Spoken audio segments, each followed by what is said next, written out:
আমার দাদার বাড়ির এই অংশটা টাঙ্গাইলের স্বাধীনতা যুদ্ধের সাথে জড়িত। কিভাবে জড়িত তা আমি নাই বললাম, আপনারা সরাসরি শুনে চাম্বলতলা নেন। বলে একটা জায়গায় একটা বাড়িতে যে উঠেছিলাম, সেখানে একটা লম্বা টেবিল ছিল। সেই টেবিলের উপরে বসতে বসতেই আমি সেন্সলেস হয়ে পড়েছি। আধা ঘন্টা 40 মিনিট পর আমার জ্ঞান ফিরেছে। ফিরেই দেখি মাথার কাছে অনেকগুলো মহিলা, বয়সী বাচ্চা, তারা সেবা শুশ্রূষা নানান করছে। ধরনের। পায়ের কাছে মুক্তিযোদ্ধারা, 12 জন বা 15 জন মুক্তিযোদ্ধা ছিল তখন।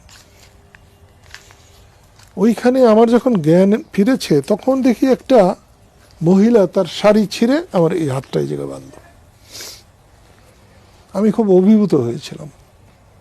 একটা বৃদ্ধ বলল, বাবা তুমি দুধ খাও। তখন তো এটাই হচ্ছে সেই চাম্বলতলা গ্রাম, আমার দাদার বাড়ি।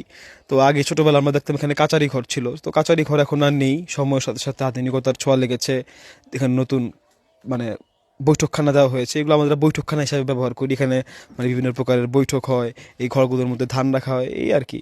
তো আসলে দাদার যে সম্মান ছিল সেটা আমরা ধরে রাখতে ব্যর্থ হয়েছি। দাদার মানে আব্বারা ব্যর্থ, তো সেই হিসাবে আমরাও ব্যর্থ। তো এইখানে এখন পুরা গ্রামের দেখা যায় যত হচ্ছে সালিশ দরবার হয় সব এখানেই হয়। তো এখানে দুটো কাঠগোলাপ ভ্যারাইটি লাগিয়ে দিলাম, একটা হচ্ছে কমন পিঙ্ক আর একটা হচ্ছে সিয়াম রেড। তো করুটিয়া জমিদার বাড়ির যারা হচ্ছে আসবাবপত্র মানে তৈরি করেছিল, খাট পালঙ্ক, তো তারাই তাদেরকে দিয়ে দাদা হচ্ছে সেই আমলে এই পালঙ্কটা আর এই শোকেসটা বানিয়েছিল। নষ্ট হয়ে যাচ্ছে, ইনশাল্লাহ এগুলো আমি ঠিক করব।